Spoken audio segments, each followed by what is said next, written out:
दोस्तों आपने इस दुनिया में बहुत से एनिमल्स देखे होंगे, लेकिन ये एनिमल्स पुराने जमाने के एनिमल्स के मुकाबले में कुछ भी नहीं है। आज की इस वीडियो में मैं आपको 7 मोस्ट डेंजरस एनिमल्स के बारे में बताने वाला हूँ, जो इस दुनिया से मिस्टीरियस तरीके से गायब हो गए या फिर आपको इकोलॉजिकल प्रेशर की वजह से छोटे एनिमल्स में इवॉल्व कर लिया। मूवी टीवी की वीडियोस में एक दफा फिर से खुशामदीद। Number 7, spinosaurus. दोस्तों स्पाइनोसोरस एक ऐसा डायनासोर था जिससे ना तो पानी में बचा जा सकता था और ना ही सरफेस पे, क्योंकि ये एक सेमी एक्वाटिक डायनासोर था। ये अब तक के सबसे बड़े कार्निवोरस डायनासोर में से एक है। इसकी रीढ़ की हड्डी एक अजीब से स्ट्रक्चर में अरेंज थी, जिसका पर्पस साइंटिस्ट को आज तक पता नहीं चला। स्पाइनोसोरस आज के मॉडर्न डे नॉर्थ अफ्रीका के रीजन जैसे के मोरक्को, इजिप्ट या अल्जीरिया वगैरह में पाए जाते थे। इनका एग्जिस्टेंस इस दुनिया में आज से 99 to 93 मिलियन ईयर्स पहले हुआ करता था। वैसे तो ये डायनासोर ज्यादातर पिसीवोरस हुआ करते थे, मतलब ये ज्यादातर फिश वगैरह का शिकार करते थे। बैडल इनकी लेंथ 50 to 59 फीट हुआ करती थी, जो कि इन्हें फेमस डायनासोर पीरेक्सिस साइज में बड़ा बनाती है। Number 6, megalodon. दोस्तों मेगलाडोन की फॉसिल रिपोर्ट से पता चलता है कि ये अब तक की सबसे बड़ी शार्क है, जो कि आज से 23 to 2.6 मिलियन ईयर्स पहले एग्जिस्ट किया करती थी। ये शार्क आज के पैसिफिक और अटलांटिक ओशन में राज किया करती थी। दोस्तों मेगा शार्क एक खतरनाक शिकारी हुआ करती थी, जो 50 to 60 फीट तक लॉन्ग हुआ करती थी। कई एस्टिमेट्स के मुताबिक इसका साइज और बड़ा हुआ करता था।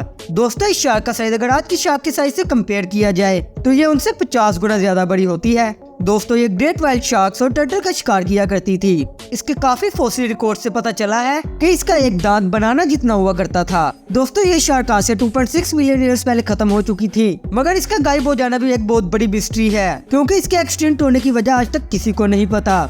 Number 5, mosasaurus. दोस्तों मोसासोरस पानी में रहने वाले सबसे ह्यूज रेप्टाइल्स हुआ करते थे। ये अपने टाइम के बहुत ही खतरनाक शिकारी हुआ करते थे, जिनका स्कल 6 फीट तक लॉन्ग हुआ करता था। इनके स्कल में 250 टीथ हुआ करते थे।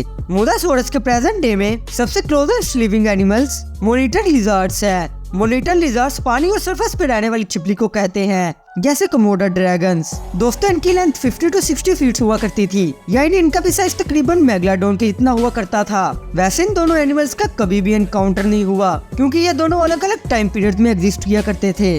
दोस्तों आज से 66 मिलियन साल पहले जिस एस्टेरॉयड से डायनासोर खत्म हो गए थे, यह भी उस एस्टेरॉयड के इम्पैक्ट से क्लाइमेट में चेंज होने की वजह से इस दुनिया से खत्म हो गए हैं।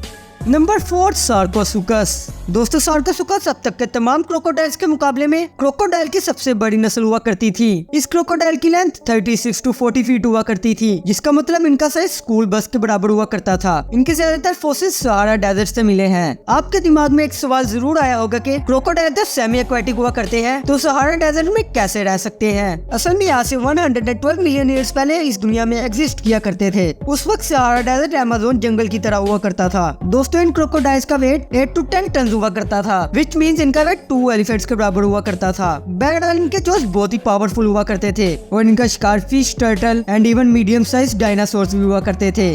नंबर 3, सिमिलोडॉन। इस एनिमल को आपने फेमस मूवी आइस एज में भी देखा होगा। दोस्तों इस एनिमल को सेबर टूथ टाइगर भी कहा जाता है। इसके ऊपर जो कैनियन टूथ 7 इंच से भी ज्यादा लॉन्ग हुआ करते थे। दोस्तों इनका साइज मॉडर्न लाइन के इतना ही बड़ा हुआ करता था। इनकी फॉसिल बोन से पता चला है कि इनकी आवाज लाइन से भी तेज हुआ करती थी। सिमिलोडॉन एक खतरनाक कार्निवोरस एनिमल था, जो कि अपने से बड़े एनिमल का शिकार किया करता था, जैसे bison, horse, camel, even young mammals भी। दोस्तों सिमिलोडॉन ने लास्ट आइस एज में भी बड़ी बहादुरी से सर्वाइव किया, बट ऐसे 10,000 ईयर्स पहले आइस एज इस दुनिया से खत्म हो रही थी, तो क्लाइमेट में चेंज होने की वजह से बहुत से जायंट एनिमल्स भी खत्म हो गए थे, जो कि इसका शिकार हुआ करते थे, इसलिए ये भी एक्सटिंक्ट हो गया। नंबर 2, टाइटैनोबुआ। दोस्तों टाइटैनोबुआ एक जायंट स्नेक हुआ करते थे, जो कि आज से 58 to 60 मिलियन ईयर्स पहले एग्जिस्ट किया करते थे। अगर हिस्ट्री में मिलने वाले फॉसिल रिकॉर्ड्स को देखा जाए तो ये स्नेक अब तक के तमाम स्नेक से सबसे बड़ा है। इस स्नेक की लेंथ 40 to 50 फीट लॉन्ग हुआ करती थी और ये 3 फीट वाइड हुआ करते थे। दोस्तों प्रेजेंट डे लार्जेस्ट स्नेक को देखा जाए तो वो स्नेक ग्रीन एनाकोंडा है, जिसकी लेंथ सिर्फ 30 फीट होती है। टाइटैनोबुआ रिवर और रेनफॉरेस्ट की साइड में रहा करते थे, क्योंकि इनका साइज बहुत ही ह्यूज होता था, तो ये अपना ज्यादातर वक्त पानी में गुजारा करते थे। ये स्नेक अपना शिकार सांस रोककर निगल लिया करते थे। बार इनका शिकार स्मॉल फिश, क्रोकोडाइल और स्मॉल मेमल्स भी हुआ करते थे। नंबर 1, क्वेटज़लकोट्लस। दोस्तों दुनिया में अब तक का लार्जेस्ट आसमान में उड़ने वाला एनिमल यही डायनासोर है। बैरल डायनासोर आसमान में उड़ने वाले रेप्टाइल्स को खा जाता है। ये डायनासोर्स के टाइम पीरियड में एग्जिस्ट किया करते थे, विच मींस ये डायनासोर्स नहीं होते। हिस्ट्री में कोई भी ऐसा क्रिएचर नहीं आया जिसका साइज इसके जितना हो। दोस्तों डायनासोर का विंग स्प्रेड 33 to 40 फीट हुआ करता था। बैरल इसकी चूंच का साइज 8.2 फीट था, जिसका मतलब ये इंसान को एक ही बाइट में खा सकता था। ये उड़ने वाला डायनासोर अपने से छोटे डायनासोर्स का भी शिकार किया करता था। वैसे इनकी ज्यादातर खुराक आजकल के मैराबोन स्टॉक की तरह मरे हुए एनिमल्स हुआ करती थी। दोस्तों क्वेटलेस कोटलेस की इस दुनिया से खत्म होने की वजह वही एस्टेरॉयड इंपैक्ट था, जिससे आम टेरासोर्स और डायनासोर्स मारे गए थे। आपको इन्फॉर्मेशन कैसी लगी कमेंट करके हमें जरूर बताइएगा। अगर आपको ये वीडियो अच्छी लगी तो इस वीडियो को लाइक करें, इस चैनल को सब्सक्राइब करें और बेल आइकन को दबा दें। शुक्रिया।